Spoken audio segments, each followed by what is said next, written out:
What's going on YouTube? Firestorm 2012 here, aka Sonic the Hedgehog, bringing you another episode of Friday Creepypastas, and I thought I'd read something different. It's called the My Little Pony Theory, so I'm gonna get started.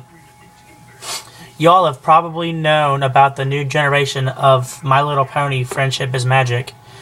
It has, for one reason or another, become an overnight sensation. Whether or not you like the show yourself, you have to admit that its success is impressive. However, it raises a question. Lauren Faust has worked on other popular shows and has been working on her own line of toys, the Galaxy Girls. How did she wind up creating the remake of some 80s toy commercial instead of working on her own show ideas?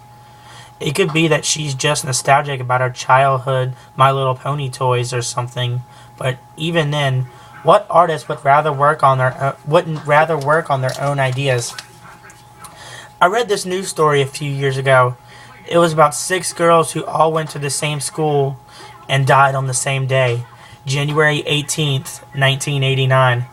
A friend of mine from North Carolina sent me the article from a small local newspaper. I forgot about it until I was watching a few episodes of My Little Pony and realized the main characters are all surprisingly similar to the girls who died. I decided to look for that article again. The paper had either gotten shut down or I had misremembered the name. So I tried tracking down my old World of Warcraft buddy and asked him for the article. Turned out he happened to have the file saved to his computer. And I was right. There's a definite connection there. The first girl, named Samantha Gales, was obviously the inspiration for Fluttershy, a shy, introverted girl. What her classmates didn't know was that she was constantly abused at home by her mother and stepfather. Her mother conceived her at age 15, and she blamed poor Samantha for ruining her life. This made Samantha self-conscious. When her stepfather moved in, this made the neglect worse. Her father never liked having to take care of Samantha when her mother was away, so he would lock her in the basement and leave her, sometimes for a whole day. Her mother tolerated this, and as she grew, she would hit Samantha for talking out of turn. When her half-sister was born, the abuse became considerably worse. She would be starved, forced to sleep outside, and sometimes beaten outright.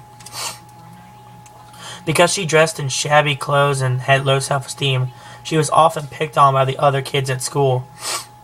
Her only friends were animals she would rescue, which her family would make her get rid of. She committed suicide by overdosing on Valium. The second, named Janice Walters, was always one of the popular girls. She was rich, smart, beautiful, and seemed to live the charmed life. However, her parents argued constantly and were really only together for appearances. She was held up to a high standard, which made her a perfectionist.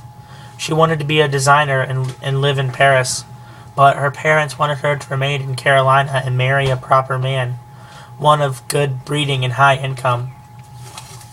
For the most part, her parents ignored her. Her parents' only concern was appearing rich and of high social standing, but in reality, her mother married her father because of money, and since he had accumulated so much debt, they had been losing money fast. This is what got her interested in fashion initially. Since she started making her own fashionable clothes to maintain the appearance of wealth, she died in a car crash when her mother and father got into another argument over the money while he was driving. Her neck was snapped on impact, and she died instantly. She was clearly the inspiration for Rarity.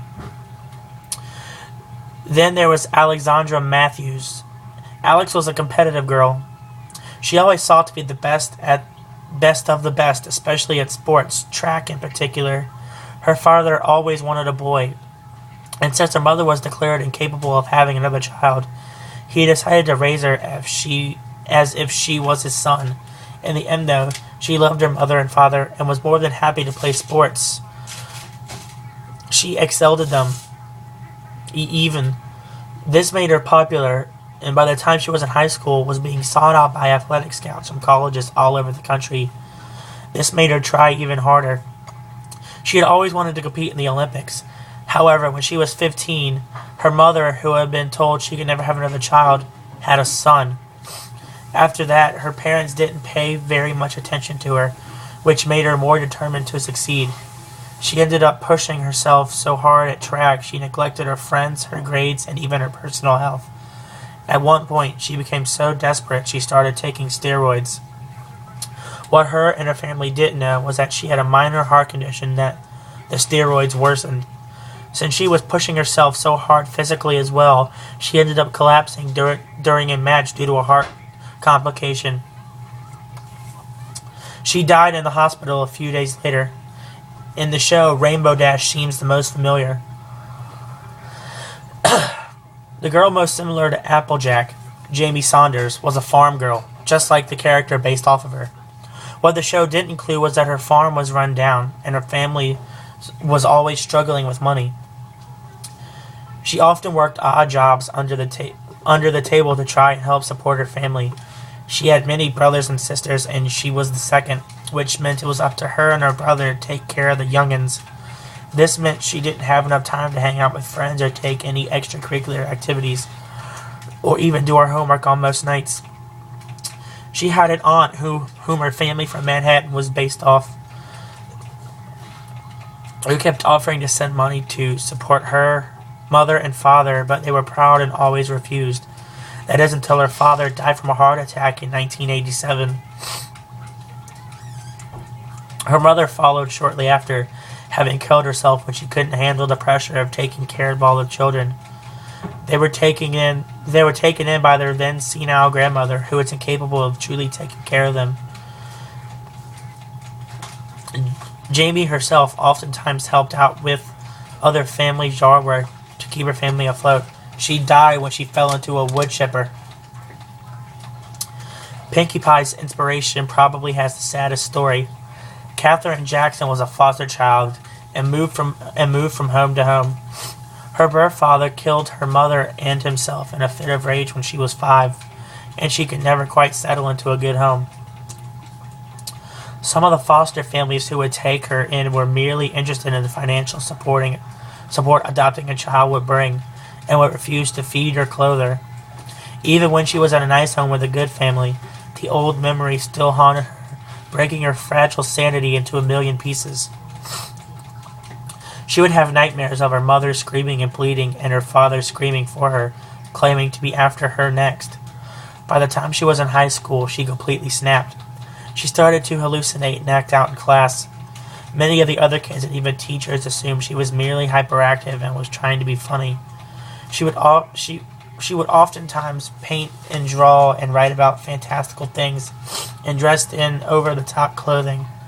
All the while, her condition was getting worse and worse. The voices and images becoming more realistic and more demanding.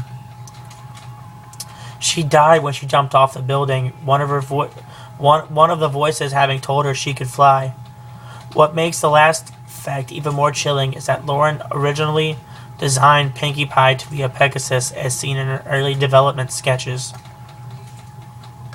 The last, Twilight Sparkle's inspiration, was an A student by the name of Cynthia Little. She was held up to a high standard from a young age. Her older brother was always getting awards for academic and athletic achievement, and she was held up to the same high standard. She ended up neglecting other facets of her life in order to make sure she got the best grades. For a while, this worked. Her parents were proud of her accomplishments and bragged to their friends about having not just one genius child, but 2. That is until a local private academy for the gifted started to become interested in her among several other advanced students. She knew that this would be the best opportunity she could have to prove herself as the perfect child. But the pressure was high. She knew that there were limited spots for new students, and she knew that there would be a test and an essay required to get in. So she became a little desperate. She studied to the point where she would hardly eat and never sleep.